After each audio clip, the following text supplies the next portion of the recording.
On parle aujourd'hui de la crise humanitaire et les aspects géopolitiques de ce qui s'est passé à Ceuta il y a quelques jours.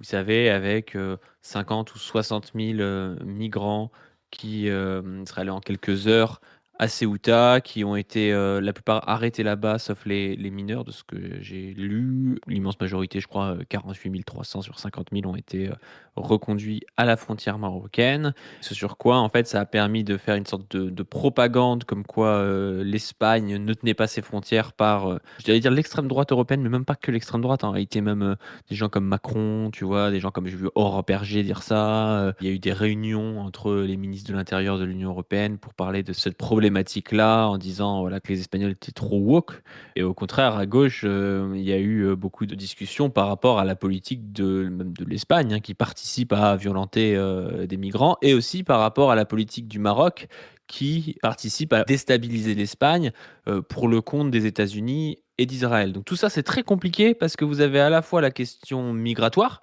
et la participation, par exemple, de l'Espagne aux frontières de l'Europe et à l'aspect, réactionnaire et anti-migrant, qui pousse à la mort de milliers de migrants par an, en Europe. Et aussi, d'un autre côté, vous avez, l'Espagne qui, en tant que nation en partie progressiste, en tout cas dans l'espace du centre, impérialiste, est déstabilisée par des manœuvres, marocaines, et à travers le Maroc, américaines et israéliennes. Donc on va pouvoir parler de tout ça avec Chris pour justement se faire une opinion un peu fine et pas tomber dans un truc débile, assez simple qui serait soit de condamner totalement, l'Espagne en disant que Trump a raison et qu'il faut que l'Espagne cède, intégralement, son territoire actuel, en Afrique au Maroc, ou au contraire expliquer que l'Espagne c'est particulièrement, progressiste et qu'il n'y a aucun problème au fait que, l'Espagne renvoie, 98 des migrants, de la Ceuta au Maroc, quoi. Bref, Chris, comment est-ce que ça va? Est-ce que tu es prêt à parler de tout ça? Ouais, ouais, bah, je carrément, tu le sais, en off, c'est un sujet qui me passionne depuis 3 jours, Ce gars vit sur le moment, il a une passion mais depuis 3 jours, quoi. bah, non, mais si tu veux, l'impérialisme me passionne en règle générale, mais tu sais, tu des moments où t'as des crises un peu chaudes. Tu sais, c'est comme quand t'adores les révolutions et puis que tu sens qu'il y a des moments plus révolutionnaires que d'autres.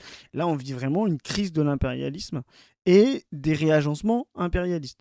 J'avais fait une formule sur Twitter pour un petit peu décrire ça avec le compte de position, le compte de la revue qu'on partage. Mais l'idée, c'était de dire la périphérie du centre impérialiste qui est l'Espagne. Donc, c'est de rappeler que l'Espagne est dans le centre, mais ne joue pas tout à fait la partition du centre parce qu'elle s'oppose aux États-Unis. Elle a été un des premiers pays à s'opposer aux États-Unis, notamment sur l'intervention en Iran. Sanchez a dit des choses importantes là-dessus. Sur l'Iran, ils ont reconnu l'État palestinien, ils sont opposés aux États-Unis quand, ils voulaient, prendre le Groenland, oui, C'est Pedro ça. Sanchez a été plus progressiste et plus courageux que la plupart des pays, du centre impérialiste et comme tu disais, c'est aussi parce que c'est la périphérie du centre, tout comme des pays comme la Grèce, C'est ça exactement. comme l'Argentine, tu vois? Enfin, c'est des pays, l'Argentine peut-être plus compliqué, je sais pas si c'est un pays du centre impérialiste ou un pays, de la périphérie, mais un des pays les plus impérialistes de la périphérie, Ouais. mais en tout cas, c'est des pays qui, peuvent vite tomber comme la Grèce, de je suis dans le centre impérialiste où je me pense comme tel aussi parce que je suis blanc, hein, il y a un rapport Mhm. entre la blanchité et le centre impérialiste à ce niveau-là.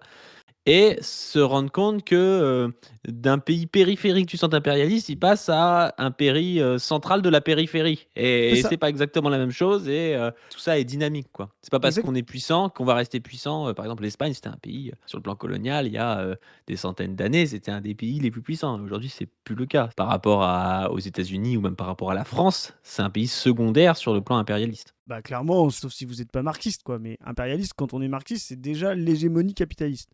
Donc c'est un petit pays en termes d'hégémonie capitaliste, en termes de capitaux exportés, en termes d'emprise sur le monde, etc. Donc c'est vraiment un pays de la périphérie sur le plan même de l'état des forces productives, et puis qui en plus a une politique qui est une espèce de brèche progressiste au sein du centre. Et à l'inverse, le Maroc, lui, est un centre impérialiste dans la périphérie, ou de la périphérie, c'est pareil, c'est au même endroit, quoi. Tu vois, c'est un pays périphérique, mais où l'impérialisme est très puissant, où il utilise sa main, quoi. Moi, je trouve l'exemple là qui me parle le plus en ce moment, c'est l'Ukraine, tu vois, ou l'Argentine, ou à un moment la Colombie d'Uribe, ou un très gros pays, je sais pas, l'Inde, par exemple, aujourd'hui est un pays de la périphérie, mais il devient très, très impérialiste, tu vois.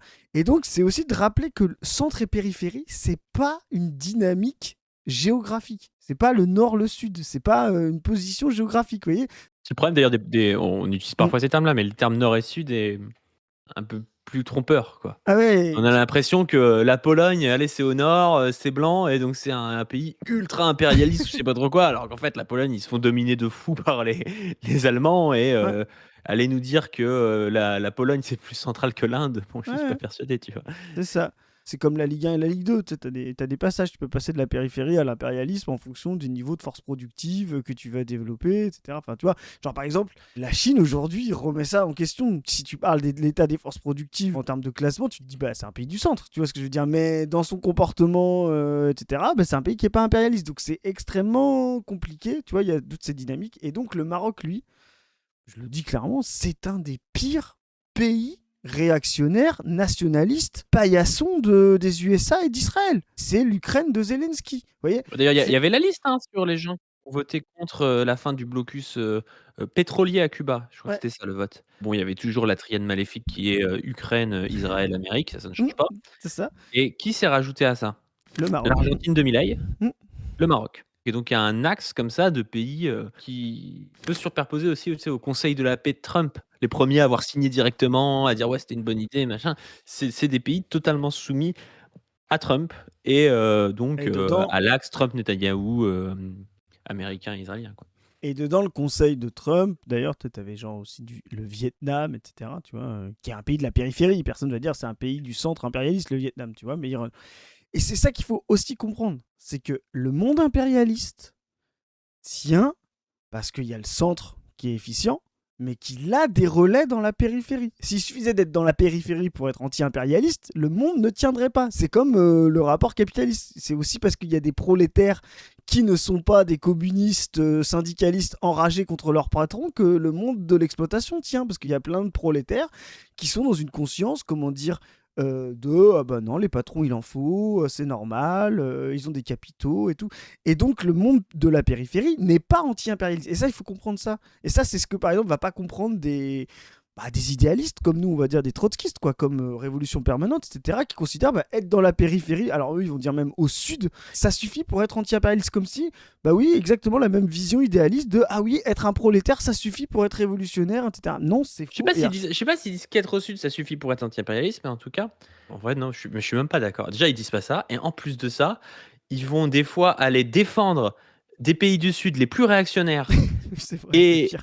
les plus soumis à l'impérialisme américain et des fois des pays du sud comme le Venezuela, ils vont pas les soutenir ou ils vont Voilà. les soutenir mais à demi-mot. Donc moi je trouve que c'est même pas ils ont même pas une cohérence en mode, presque campiste. Tout pays, de la périphérie, je le soutiens. Oui. Ils soutiennent tout pays de la périphérie dans les mains des USA. C'est Mm. quand même la folie comme truc parce que là, je pas que RP d'ailleurs, mais il y a tout un pan de l'extrême gauche trotskiste qui allait nous expliquer: «Ah il faut, que, l'Espagne, lâche ses territoires au Maroc», des choses qui peuvent être des revendications. Moi, je peux comprendre, même si on peut parler aussi, du caractère de confusion qu'il y a à confondre des colonies, par exemple, comme la Kanaki, tu vois?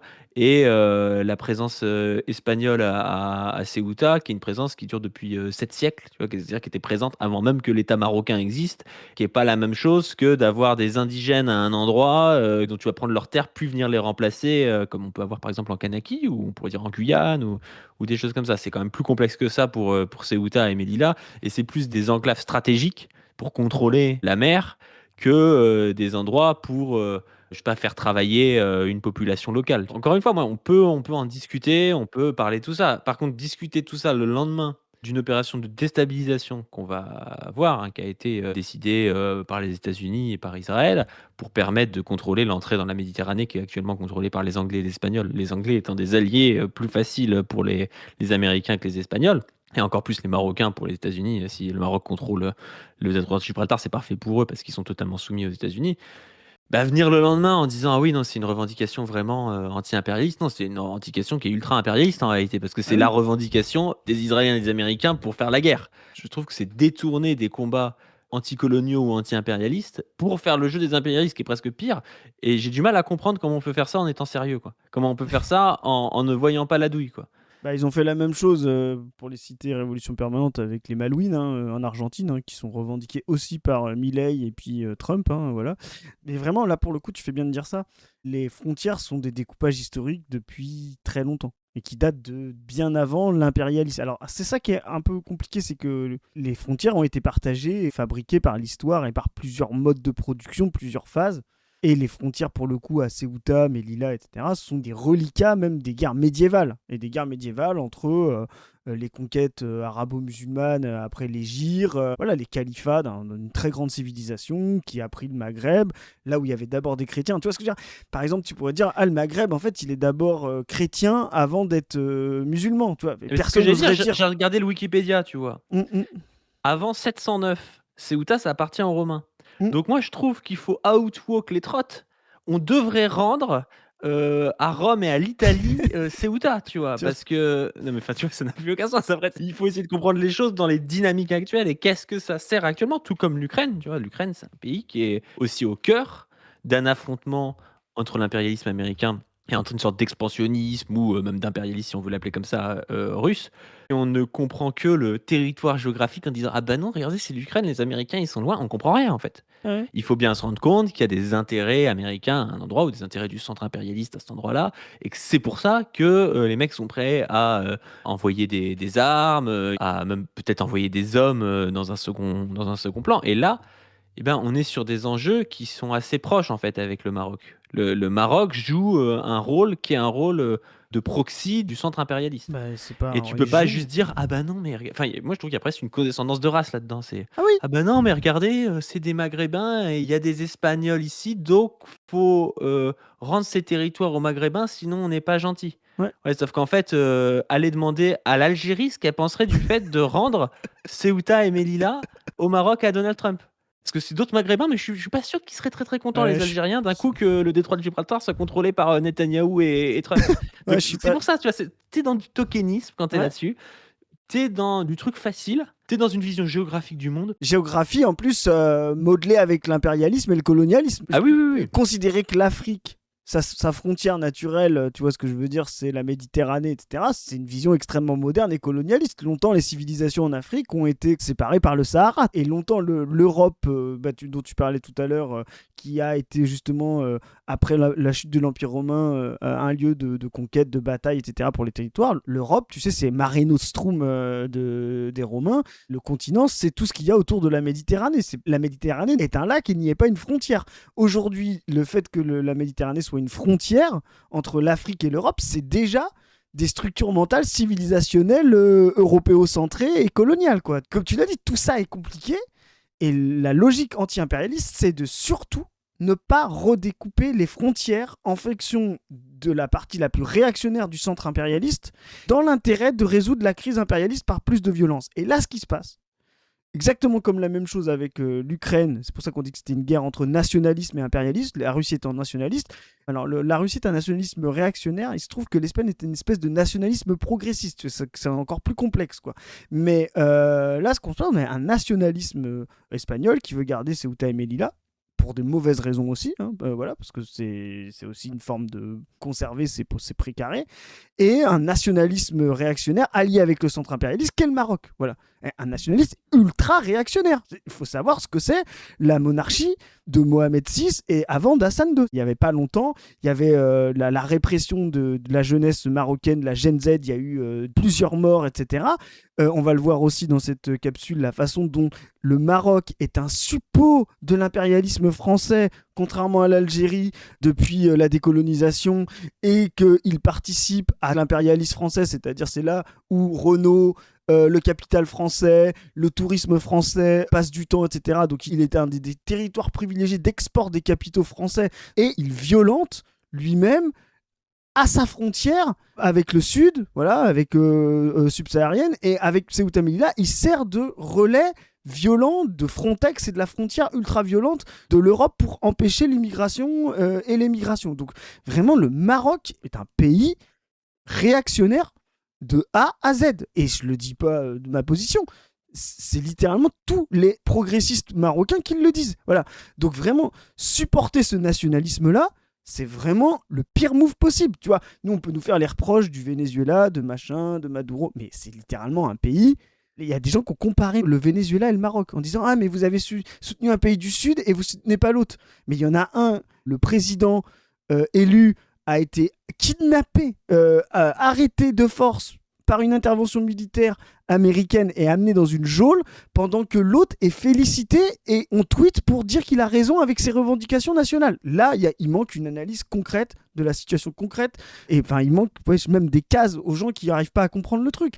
Donc effectivement, l'anti-impérialisme, c'est refuser que le monde soit découpé dans les intérêts du capital. Ce qui se passe aujourd'hui au Maroc, c'est une offensive de l'impérialisme, du centre-impérialisme, avec ses alliés de la périphérie, pour redécouper les frontières au profit d'un capital encore plus violent et encore plus réactionnaire, c'est-à-dire le centre, Israël, Washington, là, et puis ses alliés les plus libertariens, Milei, tu les as cités et tout. Et nous, on doit s'opposer à ça en tant qu'anti-impérialiste. Donc, si demain, le Maroc, il y a une révolution populaire qui fait exactement, ni plus ni moins, exactement, tu sais, le communalisme de Chavez, mais à Rabat, Casablanca, tu vois, et nous, on sera les premiers à dire, ce peuple-là doit récupérer Ceuta et Melilla. Tu vois ce que je veux dire, dans un intérêt anti-impérialiste, tu vois. Mais bien sûr, mais c'est pareil pour la Corse, tu vois. Si la Corse, ils veulent une souveraineté, les Corses et tout, moi, ça me gêne pas, tu vois. Si par contre, je vois que c'est plus ou moins un truc de Washington et d'Israël pour foutre des bases militaires en Corse, je peux vous dire que je suis contre l'indépendance de la Corse. En fait, les choses ne sont pas transhistoriques, indépendantes des conditions concrètes, enfin indépendantes des dynamiques. Oui, Et ça n'a rien indépendante à des voir, tu modes. vois.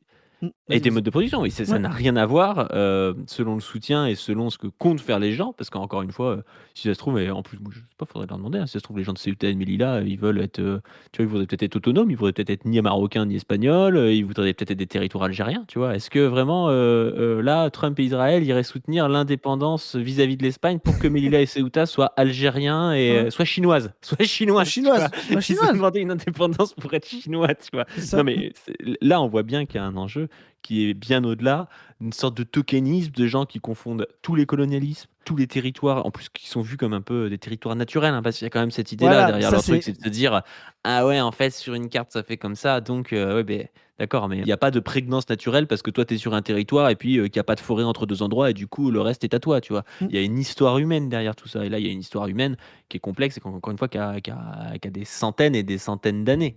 C'est C'est-à-dire que ça.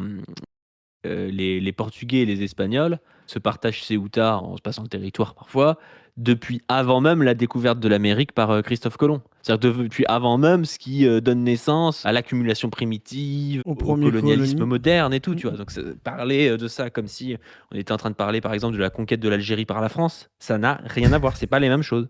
C'est-à-dire, on parle même, toi, je te dis, comme tu dis, d'avant la richesse des bourgeoisies, qui elles-mêmes donneront le capitalisme, qui lui-même sera impérialiste à la fin du 19e et au début du 20e. Donc vraiment, enfin, utiliser ce concept-là pour dire Ceuta et Melilla, c'est des villes prises par l'impérialisme, tu vois, c'est vraiment fort. Là, faut vraiment rien comprendre au marxisme ou quoi que ce soit. Mais je finis là-dessus justement pour dire, voilà, il n'y a pas de frontières naturelles. Et la façon d'être anti-impérialiste, c'est pas le fait d'être d'Amérique du Sud. Vous pouvez être d'Amérique du Sud et être impérialiste, avoir des politiques impérialistes. C'est pas d'être de la périphérie. C'est quel mode de production vous mettez en œuvre. Est-ce que vous mettez un mode de production qui va contre le capitalisme et les intérêts du centre capitaliste? Donc c'est pour ça que le Venezuela est anti-impérialiste, que Cuba est anti-impérialiste, voilà, et que c'est marrant, ils ont pas la même bienveillance d'Israël et de Washington. Voilà. Et en face, il y a plein de revendications nationalistes, qui soient du centre ou qui soient de la périphérie. Et le Maroc a des revendications nationalistes. Et on va le voir, les USA, Israël utilisent les revendications nationalistes d'un pays réactionnaire de la périphérie qu'est le Maroc pour pouvoir faire avancer leurs pions réactionnaires au centre. Voilà. Et juste, là, j'ai envie de continuer un petit peu l'introduction parce que c'est un peu court. Oh, c'est trop court, 23 Mm. minutes. Non, mais en fait, là où l'Espagne est un peu piégée dans cette histoire, c'est qu'ils veulent à la fois se la jouer un peu progressiste dans le centre, tout en violentant des migrants. Et là, ils sont baisés. C'est très dur à soutenir à gauche, d'aller soutenir des gens qui vont avoir balancé sur 50 000 personnes, avoir rebalancé 48 000 personnes aux gardes marocains qui sont ultra violents aussi en réalité. Donc, t'as là-dedans 50 000 personnes qui sont des êtres humains, qui vont être violentés dans tous les cas. Et donc la gauche se retrouve dans une position où c'est compliqué pour elle. Et d'un autre côté, par rapport à l'impérialisme, ben, l'Espagne, même si elle ne le fait pas forcément par anti-impérialisme, mais par nationalisme de garder ses territoires, bah, c'est plutôt mieux qu'ils gardent leur territoire plutôt que ça passe sous les mains du Maroc, d'Israël et des États-Unis, quoi. Et donc vraiment à gauche, ça te met dans cette position complexe. Mais si, imaginons que Pedro Sanchez soit vraiment d'une gauche plus radicale. Tu vois, s'il y avait eu 50 000 personnes et que là, il avait mis un plan pour intégrer ces 50 000 personnes dans l'Espagne. C'est pas du tout impossible, c'est très facile d'intégrer 50 000 personnes dans un pays de cette taille-là, avec cette richesse-là. Là, il aurait gagné sur tous les plans, tu vois, parce que en fait, l'opération de déstabilisation se serait retrouvée dans une opération de montrer comment on fait de la politique autrement, quoi. T'as raison, mais après, ils sont pris aussi dans les contradictions, et la force des pays du centre, c'est aussi d'exploiter les contradictions. Tu vois, là Israël Oui, traite l'Espagne de colons. On a vu des Israël tweets. se fait traiter de colon par Ah, Israël. c'est ça, non, mais tu vois, ils ont fait des tweets israéliens en montrant l'Espagne, la péninsule ibérique, enfin l'Espagne avec Maroc, Espagne, deux peuples, un État, tu vois ce que je veux dire. Vraiment, ils ont essayé de reprendre ça, tu vois, mais parce qu'ils exploitent effectivement la faille, parce que nous, on va le dire, l'Espagne n'est pas un pays anti-impérialiste, hein, qu'on soit d'accord. Il y a une dynamique en Espagne de débattre contre le centre impérialiste. Il y a une brèche progressiste, contre-impérialiste, critique de l'impérialisme au centre, etc. Mais l'Espagne est encore une nation capitaliste avec ses intérêts, etc. Mais ce Mais truc qui pourrait c'est quand ça même, non, mais je veux dire, avec l'espace Schengen, avec le fait qu'il n'y ait pas de frontières en Europe, et il prend les 50 000 Marocains, il leur donne des papiers, et là, en fait, toutes les bourgeoisies réactionnaires d'Europe, elles vont être obligées de se positionner par rapport à Bah ça. oui, mais elles l'ont déjà fait. Oui, mais là, il leur mettrait beaucoup plus la pression parce que là, en fait, il dit ah bah non, mais je les ai renvoyés. En fait, il montre qu'il a fait une politique réactionnaire de renvoyer des migrants tout en l'assumant pas trop parce que c'est. Enfin, je trouve qu'il est noisette là-dedans, Pedro Sanchez. Alors que si il avait fait un exempt, tu vois, d'intégration sur ces migrants. Mm. Là, les autres pays, en fait, ils se retrouvaient dans un clivage, une opposition de concept de l'humanité, de comment est-ce qu'on donne de l'aide aux gens, tu vois. Il aurait pu aussi dire, bah, gars, je comprends pas, quand c'était des Ukrainiens, vous nous expliquez qu'il fallait que tout le monde en prenne, que c'était très bien, mais là, c'est des Mm. Marocains, vous voulez pas. Il aurait pu jouer vraiment cette carte-là et un peu moiser à l'intérieur de l'Union européenne. Il y aurait eu des pays, je sais pas, l'Italie, qui aurait peut-être gueulé, mais il y aurait eu des pays qui auraient dû se positionner, qui se seraient positionnés avec lui. Et là, ce qu'il a fait, c'est il passe pour un gars qui a matraqué des migrants, mais qui a été mou pour le faire, quoi. Mm, Mais mm. qui contrôle pas vraiment ses frontières. Donc c'est le pire, en fait. Ouais, Il c'est montre ça. le pire quand il fait ça, je trouve. Bah, il a essayé aussi de contenir, d'apparaître pour dur auprès d'une extrême droite, là, comme Vox en Espagne, qui monte aussi, tu vois ce que je veux dire. Donc, comme il est Ouais, mais c'est pas en pas. faisant ça que tu Ah conduis non, l'extrême droite. mais moi je suis d'accord, Tu mais donnes tu les vois, points. t'as une espèce d'équilibre comme ça. Sa politique fonctionne, il Mm. relance l'économie. S'il prend 50 000 migrants qui montrent qu'en fait, c'est le seul pays d'Europe qui fait de la croissance et qui est progressiste, en vrai. Complètement. Mais voilà, donc après cette longue introduction, mais pour montrer toute la complexité de ça, les revendications nationalistes, la périphérie qui joue le jeu du centre et qui est des fois un allié absolu, on a effectivement là une opération, voilà, du centre avec ses complices autour de revendications nationales. Et c'est important de décoder ça parce qu'on voit en fait la crise réactionnaire et une volonté de redistribution et de prendre, on va le voir, les endroits les plus stratégiques de la planète. On l'a vu avec le Venezuela, on l'a vu avec l'Iran, et là, on va lire un long tweet de Laurent Ozan qui explique bien les choses. Comprendre la crise de Ceuta. Le plan des États-Unis, du Maroc et d'Israël sur Ceuta vise le détroit de Gibraltar, eau internationale entièrement espagnole. Ceuta permet à l'Espagne et par elle aux pays européens alliés de contrôler les ports de la Méditerranée. Les États-Unis et Israël veulent imposer un deuxième corridor marocain pour ce détroit afin de ne pas dépendre de l'Espagne ni à travers elle d'une alliance de pays européens. L'axe Washington-Tel Aviv se méfie des velléités d'autonomie européenne et en particulier de celle de l'Espagne qui a donné l'exemple d'une diplomatie active et critique ces derniers mois, à l'occasion des guerres menées par Israël et les États-Unis au Moyen-Orient. Je peux t'arrêter là parce que c'est déjà très important. Quand on vous dit qu'il faut analyser les dynamiques, quand on est sérieux, c'est ce que font nos adversaires, hein. Ils analysent la dynamique. Ils disent qu'il y a une brèche en Espagne. Il y a une brèche dans l'Europe réactionnaire, même si, on l'a dit, par plein d'aspects, elle est réactionnaire, elle joue le jeu des frontières. Il y a une brèche qui nous a fait chier sur Israël, qui nous a fait chier sur l'Iran, etc. Pour l'instant, elle est isolée, il faut qu'on l'isole vraiment. Pourquoi il faut qu'elle l'isole vraiment, d'après toi, Padu ? Parce qu'il y a quand même une élection fondamentale en France. Bah, il y a 2027 en France, ouais. Bah, si tu as un axe Pedro Sanchez Mélenchon. Mélenchon, ça va être plus compliqué d'amener des bombes. C'est pour ça que tu vois, il parle d'alliance de pays européens. Ce qu'a fait là l'opération, hein, parce qu'on sait bien une opération, on le sait d'ailleurs, renseignez-vous, mais vous verrez, en fait, les jeunes personnes qui sont allées à la frontière de Ceuta, en fait, ont reçu des SMS et sur WhatsApp, quoi, comme quoi la frontière était ouverte et qu'on pouvait y aller. Donc, tu as vraiment aussi, genre, ça passe par les téléphones, par des applis dont on sait que les États-Unis et Israël sont des experts sur ce genre de méthode. Et je rappelle aussi, hein, que pour les gens qui vont nous traiter de complotistes, allez regarder les alliances entre Pegasus et le Maroc. C'est là où il y a la plus grosse alliance de renseignement entre les Israéliens de Pegasus et le Maroc. Donc vraiment, tout ça semble assez clair, sachant qu'en plus, le Maroc avait déjà fait le coup en 2021 de mettre la pression via Ceuta et Melilla sur l'Espagne pour qu'elle reconnaisse la primauté, et toujours pareil, son mouvement nationaliste, la primauté du Maroc sur le Sahara occidental, qui est un débat important de frontières entre l'Algérie et le Maroc. Donc vraiment, là, on est sur une opération qui, justement, vise à non pas simplement attaquer l'Espagne, mais à radicaliser les extrêmes droites d'Europe. Tu te rappelles, hein, c'est ce que Rubio... Allez voir notre film, hein, vous verrez les intentions de Rubio là-dessus, etc. Radicaliser les extrêmes droites européennes sur la fermeture des frontières, donc les faire grimper des Marine Le Pen, justement en réaction de regarder l'invasion migratoire, etc.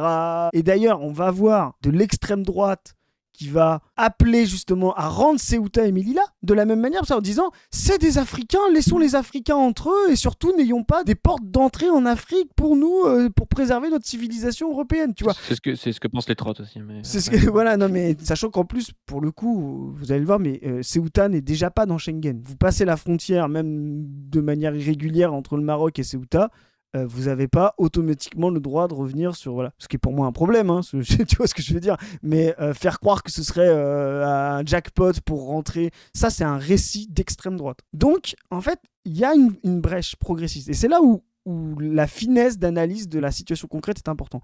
Oui, la brèche progressiste dans un pays du centre qu'est l'Espagne, même capitaliste et tout, est un plus gros problème pour le centre impérialiste que la forteresse réactionnaire d'un pays de la périphérie comme le Maroc. C'est là un peu la dialectique, tu vois. Si effectivement tous les pays périphériques étaient de fait plus anti-impérialistes parce que périphériques que le centre, ce n'est pas le cas. La réalité, c'est qu'effectivement la brèche progressiste qui s'exprime à travers l'Espagne est beaucoup plus problématique pour Israël et les États-Unis et tout cet axe réactionnaire, et donc ils veulent la contenir. Et le problème d'une brèche, c'est pas tant qu'elle existe, c'est d'éviter qu'elle s'étende. Et donc là, ce qu'ils veulent pas, c'est que la brèche espagnole s'étende, et donc à travers l'Espagne, ils tentent de faire tomber tous les soutiens espagnols à cette brèche anti-impérialiste et empêcher qu'effectivement cette brèche s'étende par des alliances concrètes, et 2027 est scruté, regardé de manière absolue par Rubio, par Trump, etc., comme un moment soit d'énormes risques s'il y a Mélenchon, soit un moment d'énormes potentiels réactionnaires s'il y a Marine Le Pen. D'ailleurs, vous avez vu que Trump, Musk, etc. ont félicité Marine Le Pen et ont dit que c'était leur candidate. Hein, tu vois. Donc ça, c'est très important. Cette brèche-là espagnole doit être contenue avec l'aide du réactionnaire marocain pour le centre impérialiste, pour ne pas que ça bouge. Et Mélenchon, et je dis Mélenchon, mais si demain il y avait, je sais pas, quelqu'un de l'équivalent de Mélenchon, je sais pas, Your Party au UK qui arrivait, ce serait la même chose. Ce qu'ils veulent, c'est empêcher justement que cette brèche s'étende en Europe, donc tenir la critique d'une Espagne qui, par certains aspects, est un support de Frontex ultra violent, on va le voir, mais en même temps une brèche anticoloniale et anti-américaine et anti-centre impérialiste, eh ben c'est indispensable. Et juste pour vous donner une ordre d'idée, quand vous voyez ça par rapport à ce que fait Sanchez, qui est quand même un beaucoup plus petit pays que la France, qui n'est pas un exporteur d'armes, qui n'a pas, tu vois ce que je veux dire, les colonies, l'impérialisme français, imaginez si Mélenchon arrive au pouvoir, ce que Trump, Rubio, Israël, etc. vont faire si Mélenchon est président. Imaginez le nombre de dingueries qui vont arriver. Donc il faut vraiment garder son sang-froid là-dessus. Tu peux penser même à des territoires comme la Guyane. Tu vois. Ouais, c'est ça. Et tu vas avoir, encore une fois, moi je suis pas pour le truc de la France sur les 5 continents, on l'a dit 1000 fois. Mais tu vas avoir des tocards d'extrême gauche le jour où va y avoir une espèce d'opération sur, je sais pas, oui, la Guyane, la Martinique, ou je sais pas quoi, par Rubio et Milei, qui vont dire ah ouais, il faut, ouais, non mais là il faut vraiment l'indépendance là maintenant du jour au lendemain. C'est incroyable, tu vois. Encore une fois, moi le truc sur Melilla et Ceuta, on peut en parler et tout, mais c'est quand même très étonnant que des types qui n'ont fait aucun discours là-dessus, qui n'ont jamais entendu parler de ça, le jour où c'est une revendication d'Israël et des États-Unis, ils tombent dans le piège, quoi. Mais ça rend fou quand même. Parce que c'est facile, c'est des discours faciles. Effectivement, c'est facile de dire il y a machin, c'est à eux, c'est pas à eux. Bon, déjà, comme tu dis, c'est donner des frontières très géographiques ou Mais essentialistes. surtout sur ces trucs qui tiennent depuis 700 ans. C'est quand même ça. particulier, tu vois. Et Et d'ailleurs, on pourrait dire, non, mais c'est au Portugal, parce que le Portugal, il l'avait avant. Ouais, Ça n'a aucun sens. Tu vois. et d'ailleurs, en tant qu'anti-impérialiste, une vraie position, c'est à un moment donné de dénationaliser des territoires. L'anti-impérialiste, c'est ça. Et normalement, on pourrait porter la proposition, je le donne à Mélenchon qui adore le droit international, etc., qui est pareil, toujours pareil, un potentiel, mais pas un absolu, voilà. Proposer la dénationalisation des détroits dans le monde. Tu vois ce que je veux dire? Et tu vois, le mettre sous conseil de surveillance de l'ONU et pas sous le conseil de surveillance de l'ONU, c'est-à-dire les grandes nations impérialistes, Russie, etc. Non, sous un vrai conseil de l'ONU, dénationaliser les territoires pour qu'ils appartiennent à personne et qu'ils ne soient pas contrôlés dans l'intérêt du centre capitaliste, quoi. Alors vas-y, je te laisse continuer. Comme le notent plusieurs géopolitologues avisés ces dernières heures, Israël et les États-Unis veulent contrôler ce détroit via leur vassal marocain face à l'insécurité de la mer Rouge et du canal de Suez. L'opération Ceuta et la contestation de la souveraineté espagnole constituent les phases de déstabilisation et de fragilisation destinées à forcer à terme l'Espagne à céder Ceuta et probablement Melilla pour ouvrir un corridor à l'axe Washington-Tel Aviv via les eaux marocaines.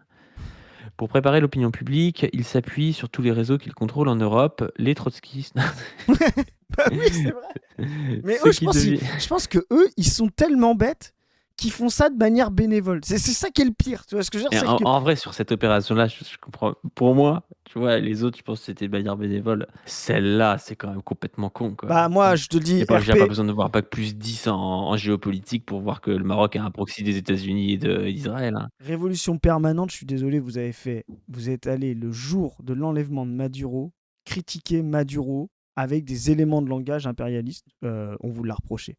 Là, vous faites un article là-dessus, vous n'êtes même pas capable de parler du roi du Maroc. Je vais aller voir l'article de RP, il n'y a aucune critique du roi du Maroc. Alors, soit vous nous dites, ah oui, on vous a tellement bien écouté, la pas du team, les vrais anti-impérialistes, et en fait maintenant on critique plus du tout les régimes locaux, ce qui est con, parce que ça n'a jamais été parce qu'on leur demande en plus. Ouais, c'est ça, voilà. Moment ils peuvent critiquer le régime de Taïwan, hein, ça me gêne mais pas. Soit vous l'avez fait par omission sans le vouloir, sans le savoir, mais alors là c'est 1000 fois pire, quoi. Donc c'est vraiment une honte absolue. Faut réinvoquer la psychanalyse. Parce que pourquoi est-ce que inconsciemment ils n'évoquent pas le roi du Maroc alors qu'ils évoquaient Maduro, tu vois? C'est ça. Mais je te dis, on l'avait dit dans le tout début. Moi, je crois qu'il y a aussi, je pense, oui, une forme d'occidentalocentrisme, un peu de condescendance raciale, en se disant que oui, non, critiquer des Arabes, ce serait raciste, alors que critiquer des Sudams, c'est un peu des gens comme nous, c'est plus tolérable, quoi. Bah non, je suis désolé, le roi du Maroc. Ils ont aussi une vision de la géopolitique comme étant un truc géographique. Hein. Quand ils parlent de l'Argentine, t'as l'impression que l'Argentine, c'est le Venezuela ou Cuba, tu vois, que c'est un pays ultra dominé. Non, alors, c'est peut-être un pays de la périphérie, mais à ce moment, c'est un des pays de la périphérie les plus proches du centre impérialiste.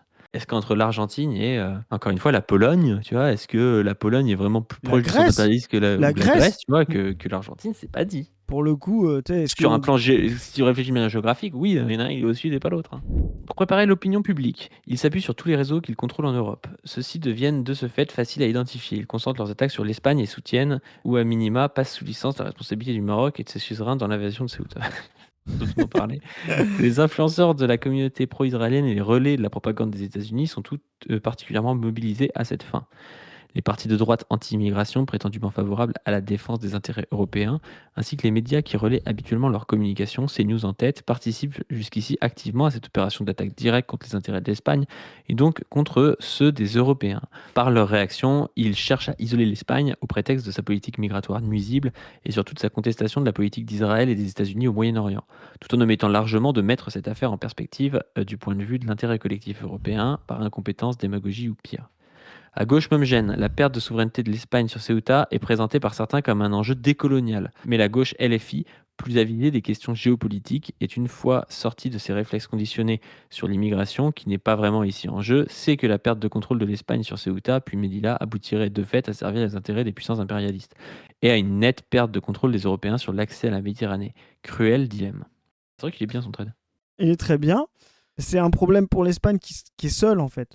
Tu vois, et tu te dis demain s'il y avait et l'Espagne et Mélenchon et la France qui étaient dans ce truc-là, on pourrait dire faites en sorte que tous les gens réprimés par cet allié immonde de M6 à Israël, je te rappelle, on va le voir ensuite, qui a signé les accords d'Abraham et tout, venez à Ceuta et nous vous offrons l'asile politique en France et en Espagne. Tu vois ce que je veux dire? Là, tu pourrais créer un truc là. Et là comme tu disais, tu pourrais créer vraiment un vrai souci de dissonance dans une fausse vision anti-impérialiste, quoi. Donc là, ils montrent Si l'Espagne était un vrai pays anti-impérialiste, comme l'Iran, c'est ce qu'ils auraient fait. Ils auraient naturalisé les 50 000 migrants et ils auraient dit, pour financer la politique pro-migratoire de l'Espagne, on va mettre un péage au détroit de Gibraltar. Exactement. Donc tu vois, les cartes sont intéressantes. Hein. Les cartes sont toujours intéressantes, hein, pour suivre voilà, vraiment l'impérialisme, hein, et donc les points clés. Donc il y a Gibraltar qui est au UK. Alors j'aimerais d'ailleurs savoir la vision de RP. Qu'est-ce qu'on fait de Gibraltar? C'est à qui qu'on doit les rendre? Est-ce qu'on les rend, aux Espagnols, aux Portugais? Est-ce qu'on les rend aux Marocains, Gibraltar? Parce qu'à un moment donné, tu vois, je veux dire, il y a un califat, le califat de Cordoue, qui était musulman, qui avait ce truc-là, voilà. Donc Gibraltar qui est au Royaume-Uni et Ceuta ici. Et tu vois ensuite les autres points clés. Bah là, ça appartient au Maroc et Melilla qui appartient lui aussi en Espagne. Donc tu vois, tu te dis, tout ce contrôle-là est fondamental. Et là, à côté, tu as un truc, c'est les eaux territoriales, tu vois. Et tu vois bien que, en fait, bah, tu as un contrôle des eaux territoriales sur tout le détroit parce que tu as Ceuta et Gibraltar, tu vois, Gibraltar qui a une statut de communauté autonome et tout. Donc tu vois bien l'intérêt américain et israélien. Je rappelle qu'Israël, hein, c'est l'autre bout de la Méditerranée. Hein. Quand vous passez là, bah, vous pouvez rejoindre Israël tranquillement ensuite, quoi. Imagine, tu as un corridor marocain sous contrôle israélien et américain. Là, tu te dis, bah oui, là, les États-Unis, ils peuvent passer là, tranquille, tac, et rejoindre Israël. Tu vois, la facilité d'empêcher des flottilles, d'empêcher le soutien à la bande de Gaza. Mais faut se rendre compte de l'endroit stratégique duquel on parle, quoi. Et là, on parle d'un pays nationaliste marocain, réactionnaire, qui enferme, qui tue ses opposants, des jeunes gens et tout, depuis, je te dis, la Gen Z, là et tout, avec les pires services secrets alliés d'Israël, et on veut rendre ces territoires-là à ce suppôt d'Israël et des États-Unis. C'est une dinguerie, quoi. On continue, regarde. Alors ça, c'est super intéressant. On va pas tout lire, parce que c'est en anglais et tout, mais juste pour vous montrer que cette crise-là, vous irez voir, donc c'est Lorenzo Camel là, qui nous parle de ça. Cette crise a été planifiée dans Ceuta et Melilla prudemment. On voit un article, les think tanks, hein, c'est toujours important les think tanks, hein, Padu, tu le sais bien, pour pouvoir pousser des idées stratégiques. Un des think tanks américains les plus racistes est publié dans le quotidien israélien Yedot Aharonot le 26 avril 2026, hein, donc en plein moment de la guerre contre l'Iran. Explique en détail pourquoi ils ont fait ça. Alors vous allez voir, il y a plein de choses et tout, mais vous avez, comment dire, par exemple, Israël peut exposer l'Espagne au fait qu'ils ont condamné Israël d'être colonial, alors qu'en fait, ils ont des enclaves en Afrique et que c'est une contradiction avec leurs discours anticoloniaux. Vraiment, les types ont, dès les heures même de cette opération-là à Ceuta, t'as eu les pires Israéliens qui ont tweeté ça en disant alors les anticoloniaux, vous avez des... Donc vraiment, c'est écrit depuis le début, quoi. Ouais. Ensuite, on a un truc là très important, c'est donc les accords d'Abraham. Donc, vous voyez, les accords d'Abraham qui sont le fait de réaligner tout un tas de pays de la péninsule arabique, comme on dit. On n'a pas ça, nous, en français, la zone MENA, Middle East et Nord Africa, comme ils disent. Tu vois, ils regroupent, nous, on a Maghreb et Moyen-Orient, tu vois ce que je veux dire, mais eux, pour eux, ils appellent ça MENA, c'est les deux en même temps, quoi. Oui, voilà. C'est pas bête, parce que c'est vrai qu'il y a un rapport à la Méditerranée, un rapport à déstabilisation, un rapport aussi à l'islamophobie, enfin à l'islam là-dedans. C'est intéressant. C'est ça. Donc ils disent MENA. Donc pour eux, voilà, c'est toute la zone MENA. Et donc les accords d'Abraham, les tensions entre les accords d'Abraham, en plus, ça me fait rire parce que c'est vraiment, genre, à convoquer la religion abrahamique comme si c'était une unité d'Israël avec l'islam et tout. Les tensions entre les États-Unis, l'Espagne, autour de l'OTAN et l'Iran créent une ouverture pour que le Maroc prenne des revendications sur Ceuta et Melilla, Israël étant positionné pour soutenir diplomatiquement Rabat au sein de l'alliance dirigée par les États-Unis, qui privilégie de plus en plus les partenaires coopératifs au détriment des Européens. Et allez voir dans notre film, parce qu'il y a des extraits de ce discours de Rubio qui est fondamental. D'ailleurs, un discours de Rubio que vous devriez réécouter pour voir l'honnêteté et la sincérité de Rubio sur ce qu'il pense de la colonisation espagnole. Donc allez voir le film sur l'anti-impérialisme, il dit que c'était très bien, Cortés, la violence, et qu'il faudra le refaire. Et il dit aux Européens, il faut que vous soyez des alliés puissants pour que nous, on puisse bien faire le boulot, quoi. Donc vraiment, c'est fondamental. Donc le tremblement de terre, vas-y, je te laisse faire, je te laisse dire. Commentaire géopolitique qui ébranle la relation de Washington avec Madrid a ouvert une fenêtre inattendue pour l'un des plus anciens griefs territoriaux du monde arabe. Le refus de l'Espagne d'autoriser les États-Unis à accéder à ses bases militaires de Rota et Morón pendant Tu la vois, campagne contre l'Iran. c'est important ça, tu vois, C'est sûr qu'ils avaient refusé, ouais. Son échec constant à atteindre les objectifs de défense de l'OTAN et la posture confrontante du Premier ministre Pedro Sánchez envers l'administration Trump ont collectivement généré quelque chose de rare dans les affaires nord-africaines, une véritable fissure contre l'armure stratégique espagnole sur Ceuta et Melilla. Dans cette faille, le nouveau partenaire marocain le plus important, Israël, est particulièrement bien placé pour pousser la pression. Les pièces s'assemblent depuis des mois. En mars 2026, Michael Rubin de l'American Enterprise Institute, écrivant via le Middle East Forum, a appelé l'administration Trump à reconnaître officiellement Ceuta et Melilla comme En territoire mars. marocain occupé en mars. Ouais. Quand on vous dit il y a une brèche, il faut s'en servir, c'est fondamental. Si l'Espagne tombe sous la pression impérialiste et ses relais d'extrême droite et ses idiots utiles, soi-disant des coloniaux, là, la France insoumise tombera. Vraiment, c'est très important, quoi. Qualifiant l'Espagne de puissance coloniale, dirigeant des colonies d'après le traité de Gibraltar. Les Américains et les Israéliens qui te traitent de colon. Mais ça ne pue pas du tout, t'inquiète. C'est des gens de gauche. Quelques jours plus tard, le représentant Mario Diaz-Balart, président de la sous-commission de la Chambre de sécurité nationale et l'un des plus proches confidents de Marco Rubio au Congrès, a déclaré publiquement que les enclaves ne se trouvent pas sur le territoire géographique de l'Espagne. Encore une fois, ce truc de territoire naturel, hein, vous voyez. Mais plutôt sur le territoire marocain et que leur sort devrait être rétabli, négocié et discuté entre amis et alliés. Ce n'est pas la France qui parlait, c'était l'architecture d'un repositionnement stratégique coordonné. L'éloignement de l'Espagne avec Washington s'est encore approfondi. Un courrier interne du Pentagone rapporté par Reuters en avril 2026 exposait des options, notamment la suspension de l'Espagne de l'OTAN en raison de son refus de faciliter les opérations américaines contre l'Iran. Le secrétaire de la Défense, Pete Hegseth, a explicitement exprimé le mépris de l'administration envers le freeriding européen en désignant les alliés qui refusaient de contribuer à la campagne du détroit d'Ormuz. Trump lui-même avait déjà qualifié l'Espagne de terrible en mars et avait ordonné à son secrétaire au Trésor de couper les relations économiques avec Madrid. De manière cruciale, l'article 6 du traité de Washington exclut explicitement les territoires d'Afrique continentale des obligations de défense collective de l'OTAN, ce qui signifie que Ceuta et Melilla sont légalement exposés. L'alliance sur laquelle l'Espagne s'est longtemps appuyée pour isoler ses bastions coloniaux de la pression diplomatique ne s'étend tout simplement pas là-bas. Les accords d'Abraham ont transformé le Maroc, passant d'un interlocuteur discret avec Israël en un partenaire militaire formel. En janvier 2026, Israël et le Maroc ont signé un plan de travail militaire conjoint pour l'année lors de la 3e réunion de leur communauté militaire conjoint à Tel Aviv. Non, mais c'est justement, c'est quand même hallucinant que tout ça ne soit pas dit dans les soi-disant analyses anti-impérialistes. Voilà. Donc, Ah, mais surtout que c'est des gens, quand il y a une photo de Desi Rodriguez avec des gars de la délégation qui sont allés chercher des gens pendant le séisme là, de la délégation israélienne, ils te disent Desi Rodriguez, c'est Netanyahou, tu vois. ouais, ouais. Par contre, le roi du Maroc qui a littéralement des accords militaires avec, avec Israël, là, il n'y a pas de souci. Enfin, c'est folie. Hein. Que le FDI ont décrit comme un approfondissement de la coopération avec un partenaire clé pour la stabilité régionale. Les deux pays avaient déjà conclu un accord de coopération en matière de sécurité en 2021. Cette architecture bilatérale confère à Israël quelque chose qu'il a rarement possédé en politique nord-africaine, un intérêt stratégique direct dans le succès régional de Rabat. Ce pic a une application évidente à Ceuta et Melilla. La coalition abrahamique de l'administration Trump, construite autour d'une opposition commune à l'Iran et d'incitation économique commune, a créé une relation opérationnelle triangulaire entre Washington, Jérusalem et Rabat. La voix d'Israël dans ce triangle porte un poids disproportionné. Lorsque des responsables israéliens signalent leur alignement avec les intérêts stratégiques d'un partenaire, ce signal se manifeste puissamment dans une Maison-Blanche qui a placé l'expansion des accords abrahamiques au centre de sa vision de politique étrangère.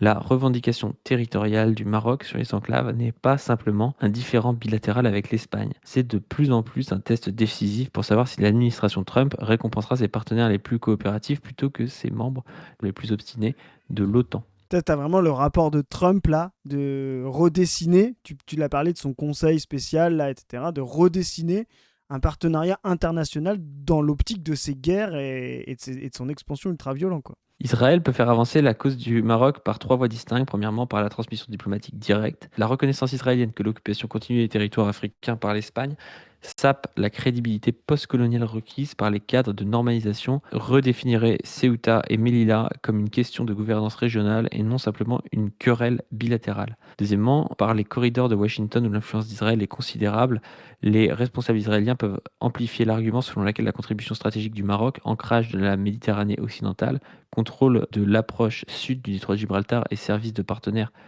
de traité le plus ancien de l'Amérique, mérite un soutien concret américain sur sa revendication territoriale la plus persistante.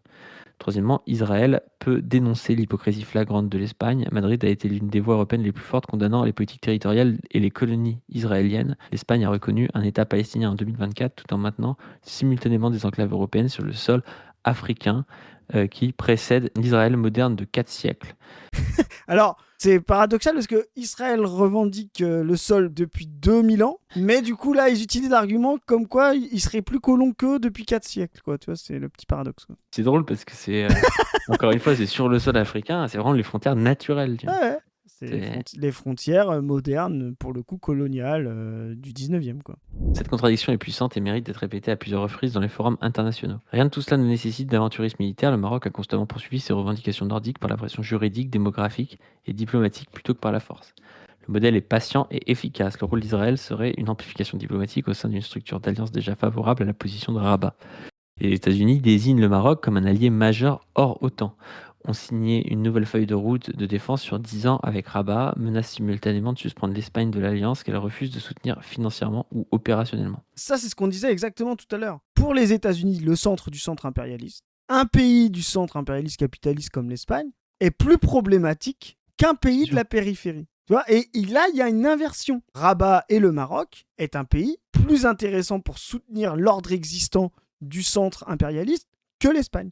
Et donc, notre rôle anti-impérialiste, c'est de comprendre ça et de maximiser la brèche espagnole plutôt que justement de soi-disant inventer un progressisme dans la périphérie marocaine alliée avec Israël, quoi, et les États-Unis. L'Espagne se retrouve diplomatiquement isolée précisément au moment où ses possessions territoriales les plus exposées manquent de garanties de défense légale. Les accords d'Abraham ont créé un cadre pour reconfigurer les alliances du Moyen-Orient et d'Afrique du Nord de manière à servir simultanément les intérêts américains et israéliens. Aider le Maroc à retrouver Ceuta et Melilla servirait ce cadre et punirait un membre de l'OTAN qui à plusieurs reprises choisit l'obstruction plutôt que le partenariat au moment le plus critique de l'alliance. Pour Israël, amplifier la revendication du Maroc n'est pas de la charité, c'est un investissement stratégique dans ce partenaire qui, de l'autre côté du détroit de Gibraltar, détient la clé de l'un des points d'étranglement maritime les plus importants au monde. Voilà, c'était donc Amin Ayoub, chercheur du Middle East Forum et est analyste politique et écrivain basé au Maroc. On va terminer quand même pour montrer que le Maroc n'est pas du tout un pays qui s'oppose à l'hégémonie du centre. Hein. Là, il est en train de retourner son alliance pour aller plutôt vers Israël, les États-Unis, mais il a longtemps été un espèce de suppôt de l'Europe et notamment de la France, et un soutien à la violence des frontières et de ce qu'on appelle la nécropolitique dans la Méditerranée. Hein. Donc là, c'est le camarade Rêve qui nous montre ça. Il lui a bien lancé cette pierre. Le garde-frontière dans la vidéo est marocain et le Maroc, lui, mène une politique migratoire extrêmement brutale avec des pratiques d'abandon d'exilés dans le désert. Hein. C'est le genre de truc que font les Marocains. Donc vous voyez, le Maroc joue un double jeu en disant « Ah bah non, c'est vous qui faites le problème dans les frontières, etc. » Alors que c'est un agent zélé depuis des dizaines d'années là, de la politique ultra-violente. Et là, pour le coup, menée par les Européens et menée par l'Espagne. Hein. Comme tu l'as dit tout à l'heure, là, l'Espagne a une faille progressiste, mais sa réponse a été réactionnaire. Hein. La réponse vraiment anti-impérialiste, s'il l'était, ça aurait été de dire, bah ok, entrez, et nous, on prône le non-contrôle de Ceuta par l'Espagne, mais faisons, un conseil de la Méditerranée pour le contrôle de Gibraltar et Ceuta, tu vois, et Ceuta et Melilla, tu vois, ça, ce serait une vraie discussion des frontières, une conférence de frontières pour sortir de l'impérialisme et des intérêts particuliers de certaines nations, nationalisme et du capital, à des endroits clés des échanges mondiaux, quoi. Moi, je voulais lire un petit peu la camarade Inès qui, justement, montre bien ce double aspect. Camarade Inès qu'on salue, qui est avec nous et qui, dans un trait bien résumé, est-ce que la manœuvre du Maroc d'instrumentaliser le désespoir des dizaines de milliers de personnes était indigne ? Totalement. Est-ce que tous les sionistes et les fachos en ont profité pour régler leur compte avec l'Espagne ? Est-ce qu'ils ne pardonne pas la position sur la Palestine, le refus de laisser les US utiliser leurs bases pour attaquer l'Iran et la régularisation récente de toutes les personnes en situation irrégulière sur le territoire. Giga chat bouffe, ça le rappelle Inès que effectivement l'Espagne a régularisé énormément de gens et là du coup on lui remet un truc justement pour dire c'était trop déjà et vous voyez vous vous faites submerger, mais voir des gens parler d'efficacité de l'Espagne, voilà, pour avoir renvoyé des dizaines de milliers de ces personnes désespérées au Maroc, applaudir ce qu'ils nomment eux-mêmes déportation, traiter ces humains comme des dangers en s'alignant totalement sur les paniques de l'extrême droite, ça me met dans une sacrée colère. Donc là, Inès dit exactement ce que tu as dit tout à l'heure, quoi. Voilà. Donc des gens sont morts en essayant de rejoindre l'Europe par dizaines, probablement bien plus, comme des milliers avant eux. Si le Maroc a pu faire cette manœuvre, c'est bien parce que l'Europe, pas uniquement l'Espagne, délègue sa nécropolitique des frontières aux pays qui sont, comme on l'a dit, des forteresses impérialistes en périphérie, quoi, qui sont justement aux frontières de l'Europe, ce qui leur donne un moyen de pression en menaçant de laisser passer des dizaines de milliers d'humains désespérés, dont le désespoir est largement causé par l'Europe et, ce qu'on a dit nous depuis toujours, cette dissymétrie de développement organisée par l'impérialisme, c'est-à-dire cette dissymétrie du centre vers la périphérie pour pouvoir continuer de les exploiter, que ce soit en ressources ou en main-d'œuvre. Hein. Là, on y est typiquement. C'est pas seulement l'Espagne et le Maroc. Moi, je trouve que c'était bien résumé. Et la sortie impérialiste là-dedans, c'est pas de choisir le Maroc contre l'Espagne ou c'est pas de choisir l'Espagne contre le Maroc, c'est de choisir le maximum de progressisme. Et aujourd'hui, le maximum de progressisme, il est en Espagne. Voilà. Et donc, l'idée, c'est de tenir ce qu'a fait l'Espagne, justement, de régularisation, de critiquer Israël, de critiquer Washington quand ils veulent intervenir en Iran, de ne pas laisser ses bases, et en même temps de lui dire non, il faut qu'on s'organise pour pouvoir ne pas faire cette nécropolitique et critiquer violemment la politique anti-migratoire de l'Europe. Voilà, donc c'est pour moi le fond de l'affaire. Là, on a une intervention sur CNews qu'on voulait vous mettre parce que CNews est devenu décolonial. Vous allez voir, CNews défend les nations victimes du colonialisme et de l'impérialisme. CNews a un butin de guerre des décoloniaux. Puis on a une puis on va voir les réactions politiques. On ne peut pas, effectivement, avec cet appel d'air, demander au Maroc d'être le gendarme des frontières de l'Europe. D'autant plus que, et encore une chose aussi, M. Pedro Sanchez, progressiste, qui est pour la décolonisation, etc., doit aujourd'hui entamer des négociations avec le Maroc pour rendre Ceuta et Melilla au Maroc. Quand tu vois ce qu'il disait sur la Palestine, ils ont toujours été pro-colonisation israélienne. Je ne les ai pas entendus critiquer les États-Unis qui, en soi, les États-Unis, même tout le pays, est une colonisation des Amérindiens. J'ai jamais entendu parler de ça. Par contre, là, d'un coup, ils se réveillent sur ces news. Mais c'est une folie. Et surtout, tu vois bien le retournement d'alliance de pays, on va dire, suppôts de l'impérialisme européen pour la gestion des frontières. Le Maroc devient pays porte d'entrée américano-israélien sur la Méditerranée. Tu vois, donc en fait, il reste, ce qu'on disait, centre impérialiste dans la périphérie pour des intérêts qui commence à être contradictoire. Et ce qu'on a dit, ce que Rubio a montré, ce que les analystes ont montré, c'est de dire les États-Unis se posent la question de si l'Europe va vraiment continuer d'être leur chien-chien, quoi. Donc c'est vraiment fondamental. Qui sont des territoires marocains où il y a des Rifins, des Jbala qui y vivent. Donc, et qui sont dans la continuité du reste du Maroc. Donc aujourd'hui, il faut arrêter. Puisqu'ils se vantent d'être progressistes, encore une fois, et d'être dans ce mouvement décolonialiste. Je voudrais qu'on regarde les réactions. En plus, en vrai, moi je trouve que ça n'a aucun sens. C'était les Portugais et Espagnols avant même la naissance du Maroc moderne, tu vois. Je sais pas ce que tu en penses. Ah ouais, mais moi je suis d'accord, mais c'est pour ça que. Puis tu sais, dans la continuité du Maroc, bah, tu peux revendiquer tout le Sahara, la Mauritanie, une partie d'Algérie. C'est la continuité, tu vois. Oui, mais c'est pour ça que je trouve ça lunaire. Et encore une fois, on joue avec les mots, mais ça n'a rien à voir avec, par exemple, la Kanaki, tu vois, qui est une vraie colonie où tu arrives, il y a des gens qui vivent déjà, tu prends leur pays, tu les réduis en esclavage, tu vois, ça n'a rien à voir avec ces enjeux d'enclave médiévale, puis de contrôle du détroit de Gibraltar. Le truc fait 10 ou 15 km de large, je crois. Enfin, tu vois, c'est vraiment un enjeu stratégique de est-ce que je vais contrôler ce territoire. Et encore une fois, on peut poser la question de dire c'est pas espagnol, c'est un territoire international. Moi, je suis tout à fait d'accord. Tout comme on pourrait dire le détroit d'Ormuz, tu vois, dans un monde parfait, ce serait sous contrôle international. Voilà. Mais en fait, c'est pas.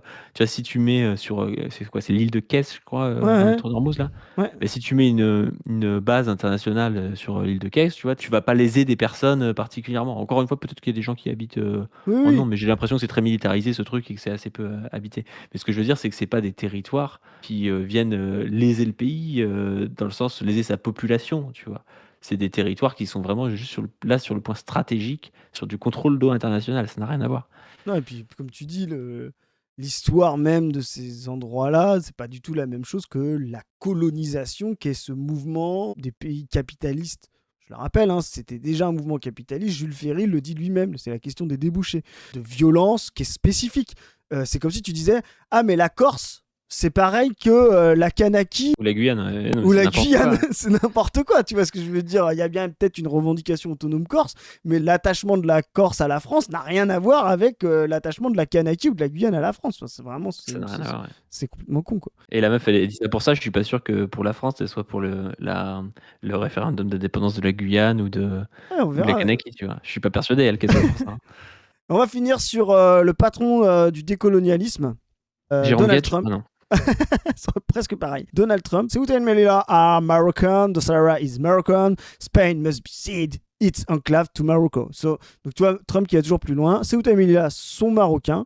Le Sahara est marocain. Je sais pas jusqu'où il l'arrête. Voilà, C'est pas le Sahara occidental, c'est tout le Sahara est le marocain. Sahara, voilà, tu sais, il s'emmerde pas lui, etc.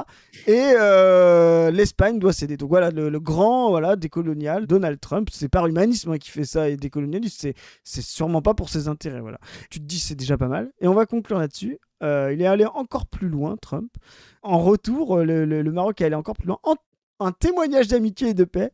Le Maroc baptise une autoroute du Sahara occidental au nom de Donald Trump. Voilà. Autoroute, même pas du Maroc, du Sahara occidental en plus. C'est ça. Donc voilà. C'est une folie. Et je sais pas si tu as vu, mais il y a aussi Google qui a passé les frontières de Ceuta et de Melilla, tu sais, qui étaient des frontières. Donc un trait sur Google. Ils ont mis des pointillés à la place, comme pour les territoires partagés. Si. Ils ont passé Ceuta et Melilla en pointillés pour dire que c'est un territoire qui est contesté, quoi. Oh là là. Bah voilà. Donc je pense que c'est une bonne capsule de décodage de ce que c'est Ah oui. l'anti-impérialisme, la bataille. Il est temps d'avoir un vrai programme anti-impérialiste. Vraiment, c'est quelque chose qu'il faut construire. La dénationalisation de certains endroits dans le monde. La Chine porte ça, par exemple. Hein. Le fait d'avoir des conférences des frontières. Le fait de construire le droit international contre le droit particulier des nations. Enfin, vraiment, il y a des choses très concrètes à faire.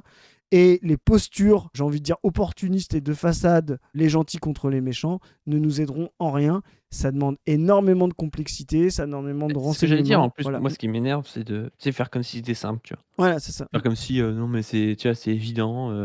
Ce qu'il faut faire là, c'est rendre Ceuta et Melilla au Maroc. Sinon, en gros, t'es pas de gauche, tu vois. Les mecs te disent limite ça, alors que c'est compliqué. Moi, quelqu'un qui me dit, moi, je pense qu'il faut rendre Ceuta et Melilla avec, tu vois, dans un délai de 5 ans, avec, je sais pas comment, avec l'établissement de la communauté internationale. Enfin, quelqu'un qui me dit un plan un peu comme ça, je suis pas contre, on peut en parler. Mais des gens qui ont une posture facile pour se la jouer décoloniale, alors que c'est des postures au final qui profitent à Trump et Netanyahou, c'est juste honteux, quoi. Au pire colonialisme dans le monde et tout. Et d'ailleurs, on peut finir là-dessus, c'est ce qui exactement s'est passé en Yougoslavie. Hein. Aujourd'hui, une des plus grandes bases militaires du monde est au Kosovo. La Yougoslavie, soi-disant par autodétermination, respect des peuples, a été complètement éclatée, renationalisée pour le coup. Voilà. Aujourd'hui, les Américains ont pris place nette en Yougoslavie et aujourd'hui, c'est des territoires qui sont pollués par le tourisme et tout. Enfin, vraiment, la destruction qu'a été justement la Yougoslavie par soi-disant la liberté des peuples et en fait, au final, l'installation de bases militaires américaines, voilà, c'est ce qui se destine pour les Marocains. Donc je conclue là-dessus parce qu'il ne faut jamais assimiler les peuples à leurs dirigeants. Force aux Marocains qui se battent, il y a des très grands mouvements, il y a des très grandes grèves, force à eux. C'est très important de les soutenir, de savoir qu'ils se battent, qu'ils subissent une répression hallucinante par cette monarchie réactionnaire. Donc force au peuple marocain qui est, lui, évidemment, bien plus progressiste et bien plus anti-impérialiste, qui soutient la Palestine depuis très longtemps en tant que mouvement populaire, contrairement à son pouvoir inique. J'espère qu'ils le feront tomber. Voilà. Ouais. Bon, moi, je rajoute rien à ça. Hein. Je vous dis, allez voir notre film si vous vous intéressez aux questions anti-impérialistes, à l'assaut du ciel Cuba ou la solidarité anti-impérialiste. Allez voir sur le site la-brèche.org pour voir quand est-ce qu'il y a des projections ou organisez vous-même une projection.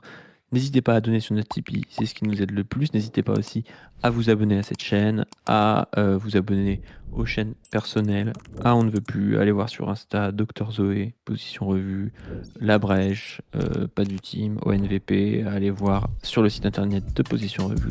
Et sur ce, on vous dit à plus. Salut les gens. Salut